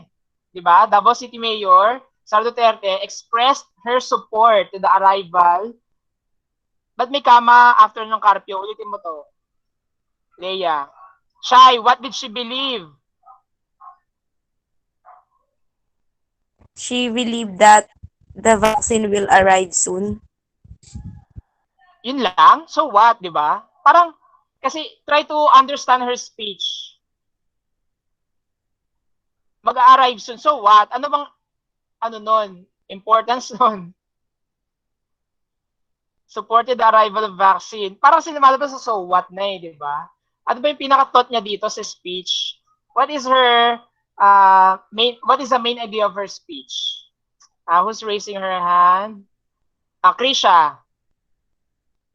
Sir, can I try? Davao City Mayor Sara Duterte Carpio believed that the end of COVID-19 is soon. Believe the end of COVID-19 is soon. Supported the arrival of vaccines that she believe will end the pandemic soon. That could be one. Medyo, yung thought, Leia, nandun eh. Let's try to rephrase it.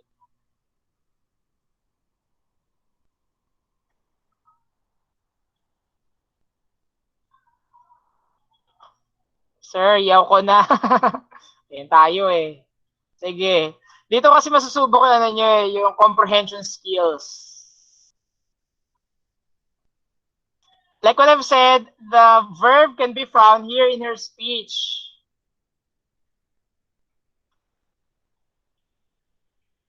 Davao City Mayor. Ano ba na malayo ng ano ko? Ayan, lapit ako. Ay, laki ng mukha ko. Mamaya. Davao City Mayor Sara Duterte Carpio. Sige, dugtungan nyo ha. Past tense, Kyla.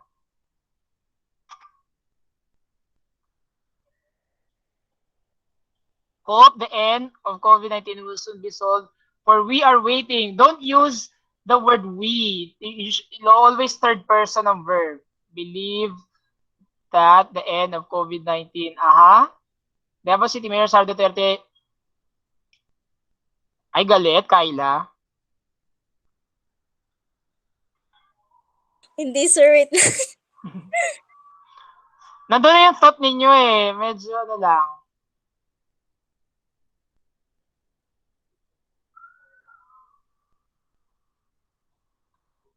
Supported the arrival of vaccine. Si Leia nandito. That she believed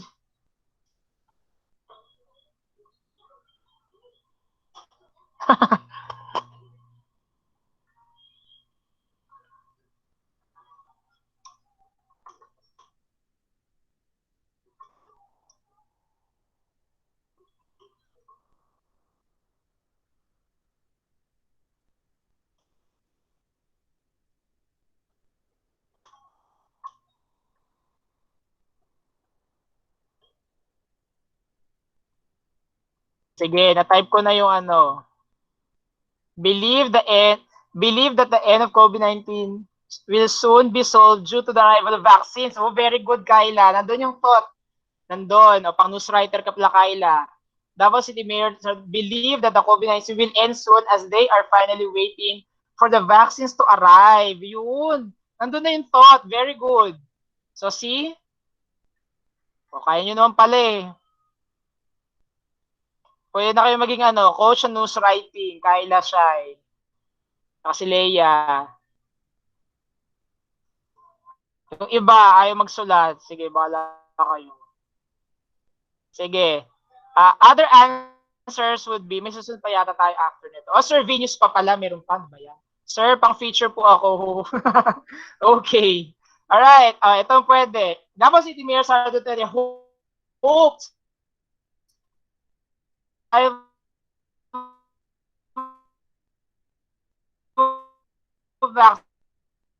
word hope can be found here. Ito yung hopefully, it had been derived here. So, gets sir. Pero actually, Kyla Shai, yung sagot nyo, tama rin siya. Nandun yung thought. Good.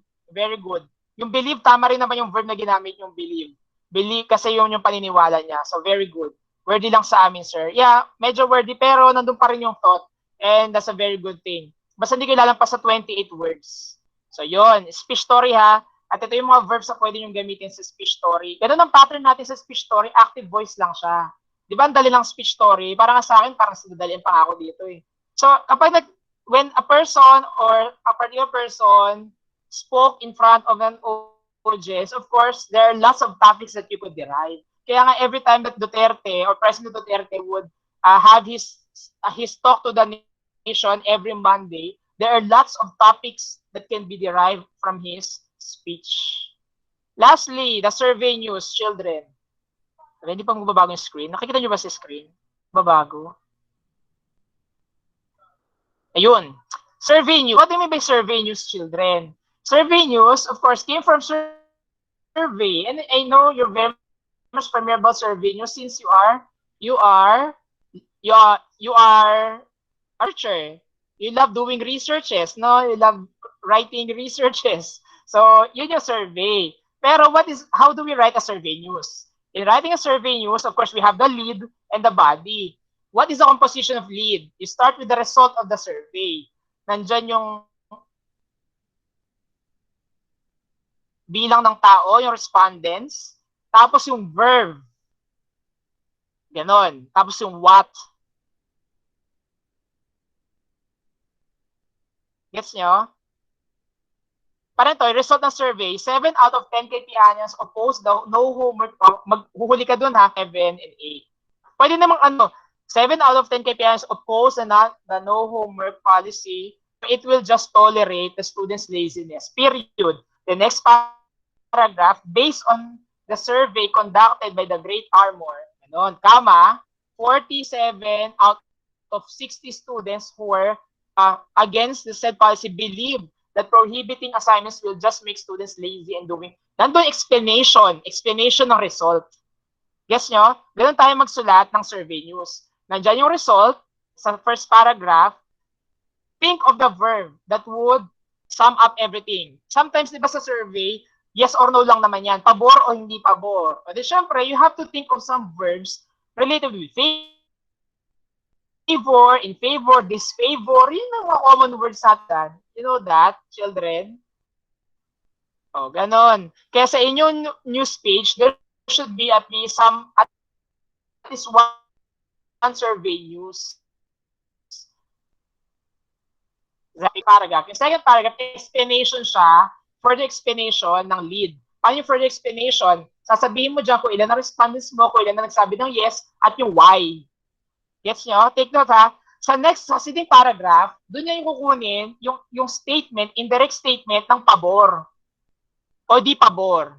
Gets nyo?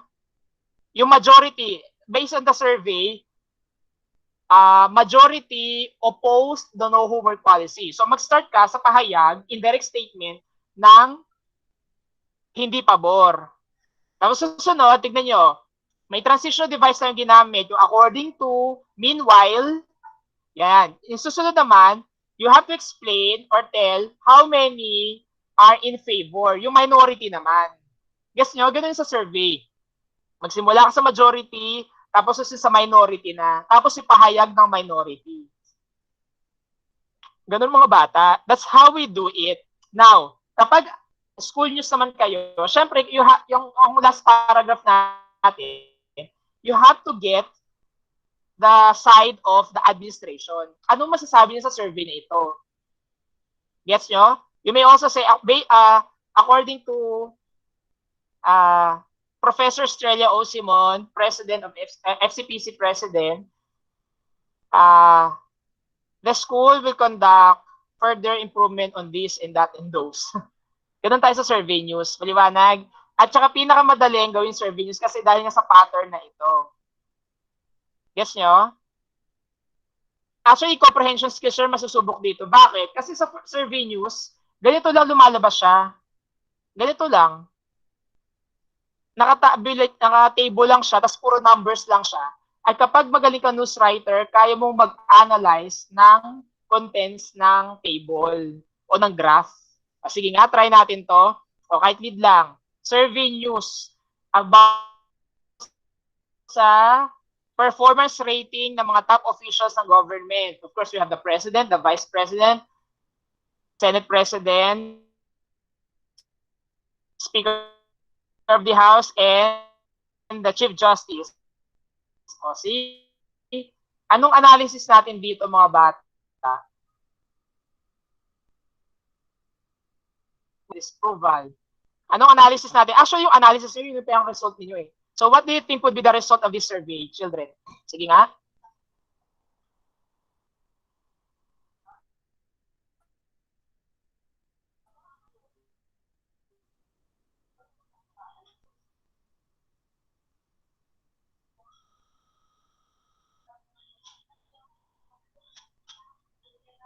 Tapos minsan may variety ito ha. Kunyari, nakalagay si 10. Yes, 9 out of 10.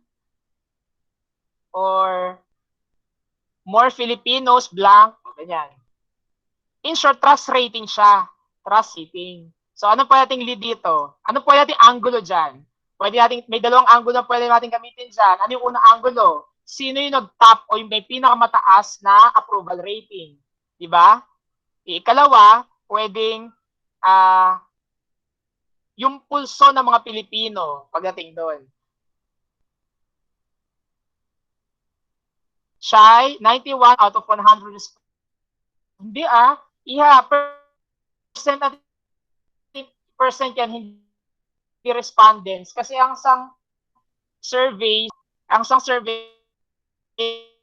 range na 2,400 yata.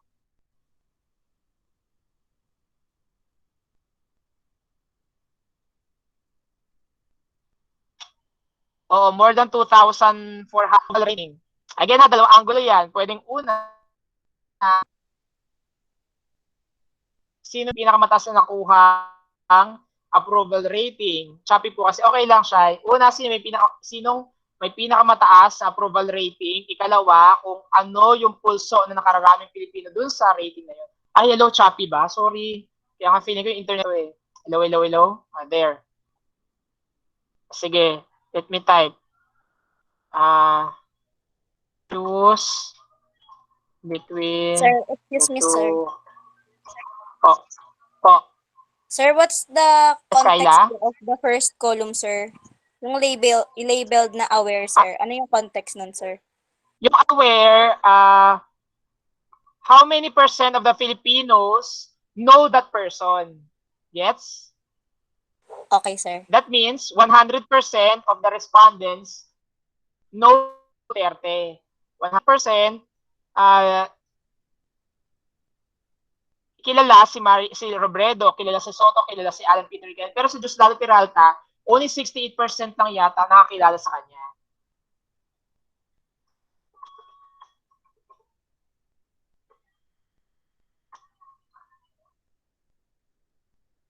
Approval rating to ha. Second would be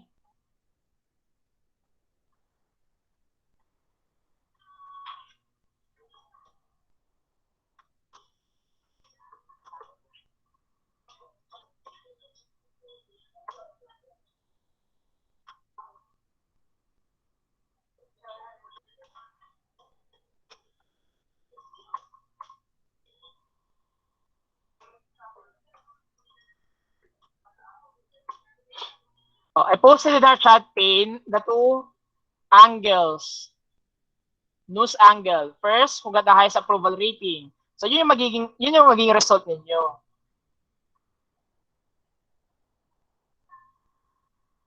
So sige nga, sample.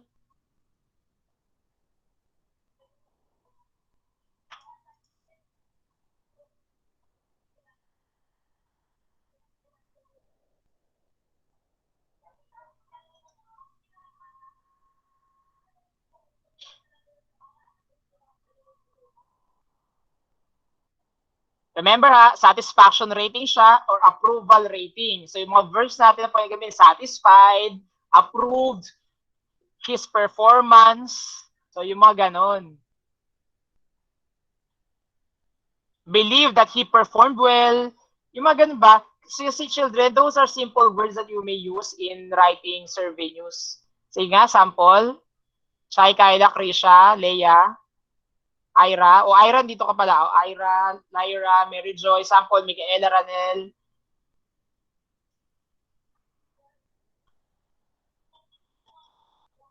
Sir, di ko gets yung sa table. Mahina po sa numbers. Ala!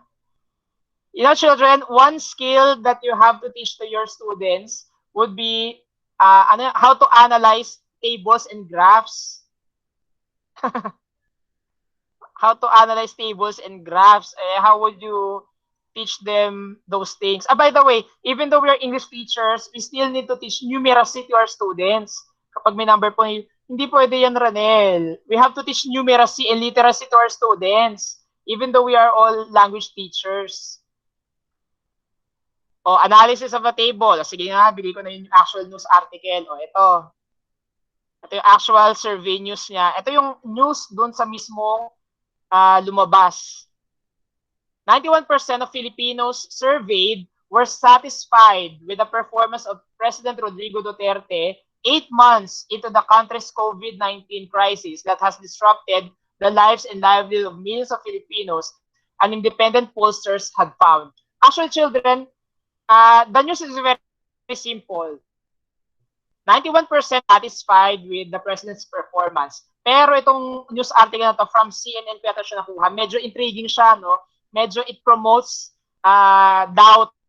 Kasi naglagay siya ng 8 months into the country's COVID-19 pandemic. Talagang, ang maganda naman kasi dito, talagang nirelate nila sa nangyayari sa panahon ngayon. Tsaka kung kailan naganap yung survey.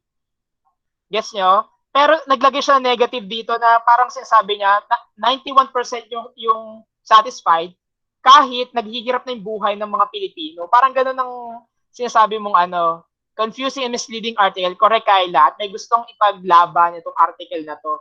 Nakuha ko to sa CNN eh. Ay, CNN ba? Manila Times. Parang gano'n yata. Kalimutan ko na. Basta mga gano'n, medyo palabang, medyo opposition sa, sa government. Ganyan. So that's how we write this one, this survey news. Ito, di ba sabi ko sa dalawang angulo. Una, how satisfied are people, who got the highest satisfaction rate, and second would be the people's feedback. And based on this article, it starts with the people's feedback already. 91% of Filipinos were satisfied. Kasi nga satisfaction rating siya. So ano pa yung verb na gagamitin mo? Satisfied, we're satisfied with the performance. O pwede mo rin sabihin na 91% of Filipinos approved President Rodrigo Duterte's performance last September 20 survey. 2020 survey. Ganun siya according to Pulse Asia survey or according to Pulse Asia. The next paragraph, Pulse Asia on Monday reported the findings of its nationwide survey.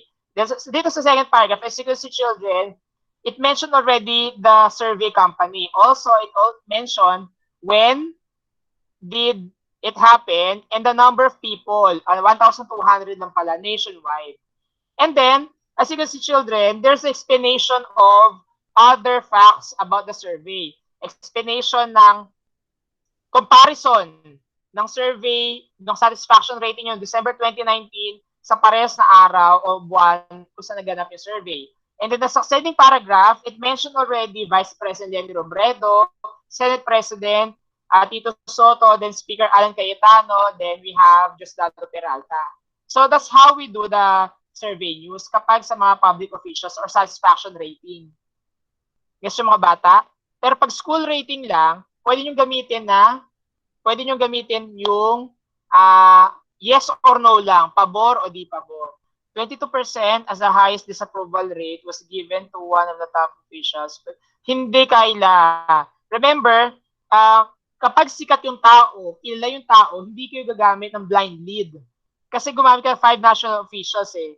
Blind lead siya, hindi siya kailangan gawin yan. Hindi mo siya kailangan lagyan ng 20%, yung mga ganyan are not satisfied. Hindi naman dapat pwedeng ganun din. Ang analysis natin dyan, madalas, kung sino, syempre, presidente, pinamataas, ano yung pananaw ng tao sa kanya. Ganon. Pero going back with the survey news, school news, ang pwede nyo gawin lang ay favor, yes or no lang naman. Tsaka why, yes or no, tsaka why. Bakit na yes or bakit na why? Sinare ko lang to para maging komplikadong lang lahat, no? Para malaman yung paano mag-analyze lang sa table. Kasi malay nyo, yung long exam natin next week, ibibigay ko lang ay table or graph lang. Tapos bahala kayo mag-analyze at gumawa ng news article about doon, no? Ganun lang. Pero sa inyong news article, sa newsletter nyo, simple yes or no lang, ha? Sige, sharing time na tayo. Last na to, last part na. It's already 6 p.m. children, 2 hours na pala tayo kaklase. Sorry na. I would like to get the attention of our editors. Yeah, wait lang. Yung mga editor-in-chief natin. Would like to go first. Ano yung mga naisip nyo, mga topics sa news page ninyo? Shai and Leia. Who wants to go first? Wait, sir. Shai. Sir, based po dun sa napag-usapan po namin kanina, ito po yung 14 topics po yung na buo po namin para po sure Kung sakaling hindi po Wow. ma-approve yung iba. Wait lang, sir. Hanapin ko po yung GC. Ito, sir. Yung una, sir, first is FCPC Road to University. Second, number of enrollees if it is increasing or decreasing. Number 3, Baliktanaw journey for the aspiring dancers or performers. And also, we would like to feature the collab with Ken San Jose and the Baliktanaw group. Number 4, sir, students' achievements. Number 5, students' experiences on the new normal mode of learning. 6, institutional research colloquium. 7, the webinars and seminars held last month and these upcoming month. Next, sir, number 8, Constellations and Kim Laguno in the Symphony of the World.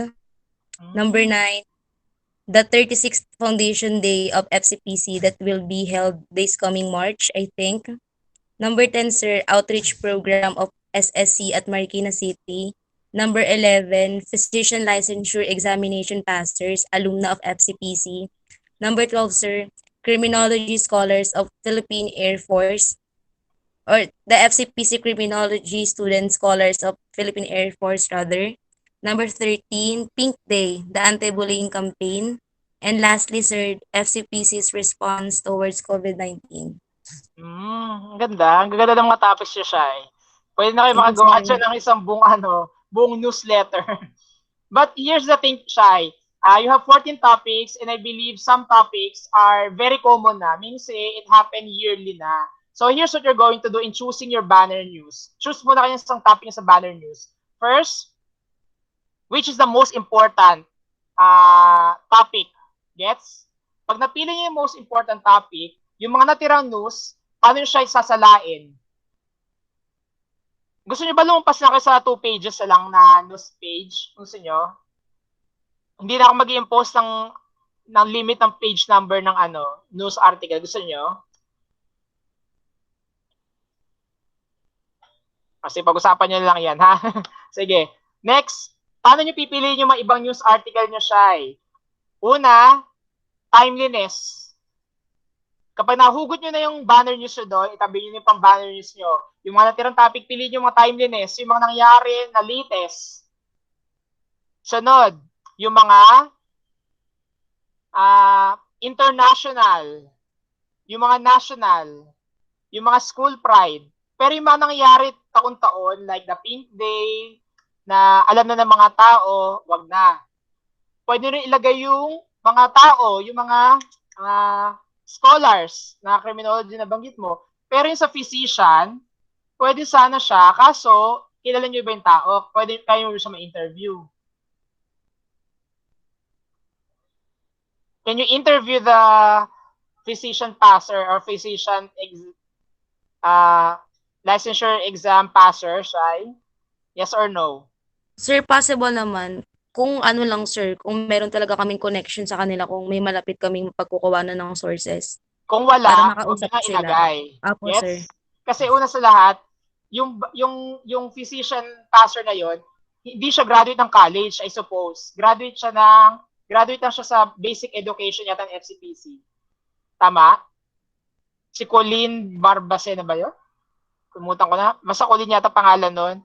Oo, kilala ko siya kasi naging student teacher pa ako sa FCPC. Grabe, ang tanda ko na. Ganon mga bata. So, wag niyo na siyang isama. Basta ang focus niyo, college lang. Kung may college na alumni na pwede niyo i-feature, why not? Diba? Basta may interview niyo. Ngayon, yung mga hindi possible dyan, pwede niyo tanggalin. Pero actually, all your topics are good eh. Yun na yung tatanggalin niyo. Yung mga taon-taon na nagaganap sa FCPC na alam na ng lahat. Tapos yung mga pero yung mga, kung gusto tayo ilagay yung pink day, pwede siya news brief lang. Pag sa news brief, at least 2 sentences lang siya or 2 paragraph. Yun lang. Pwede naman siya. Gets? So, that's it siya. It's up to you to choose now your banner and other things. Great job. Thank you, sir. Right now, you could already assign some writers pag napili yung mga topics sa possible nyo kayang gawin, na kaya nyo gawin. Pero kung hindi nyo kayang magawa yun, makagalit ng information, tanggalin nyo lang, ha? Yung Road to University, parang common na rin siya, na feature na siya dati sa The Pioneer eh. So, yung mga topic nyo na hindi naman na natanggal sa news, pwede siya ilagay sa feature page actually. Pwede siya lagay Sir, sa feature page. Oh, can we include, sir, the progress na lang po ng yung sa Road to University, yung pinaka-recent na progress na lang po? actually, the progress, you may include that in the feature page. You may make an infographic about it. Gets? Infographic sa Road to University. Pwede siya sa feature page na lang ilagay. Oo. Para mas creative nyo siya malalagay. How about you, Leia? Leia Angeli? Leia, are you still with us? Leia? Ala, she's not around na. Mary Sir. Joy. Mary Joy. Sir, ito po yung mga topics namin. We also include international news, sir, and national news po. For international news po, fair access to education of women is the key to global progress. For national news po, COVID-19 vaccine. Then, for the school news po, we include institutional research colloquium held last year po and FCPC ahead to online education in this pandemic. Tapos po yung ongoing SOSAI activity po. And we also include the seminar last week and the Pakakawa accreditation po, sir. Sige. Okay siya, pero parang medyo challenging yung mga topics yun. Some topics are quite challenging in which how we're going to get some pieces of information. And most special pictures, ha? Please don't forget. Now, Mary Joy, you could already choose at least one banner news in the same thing that you will do, just like what I've mentioned with Shai's group, on how you're going to choose the topics that would be applicable in your news page. Keep in mind, children, that for me lang naman, the most interesting part would be news page because this is the part in which you're very much formal and you would give a lot or play some new information or pieces of information.